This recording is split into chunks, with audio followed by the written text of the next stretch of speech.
Paasa ka ba o busy lang?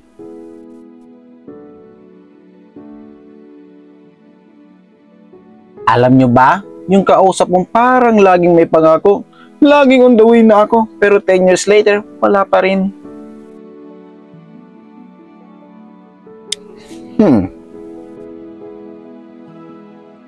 Ano na? On the way ba talaga? O traffic lang sa isip mo?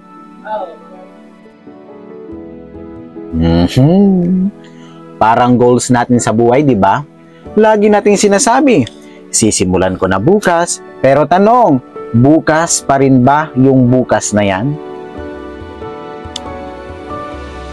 O guys, take note, hindi magpapaasa ang totoong busy.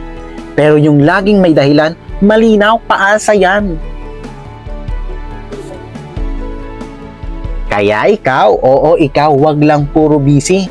Gawin mo na bago ka pa masabihan ng paasa.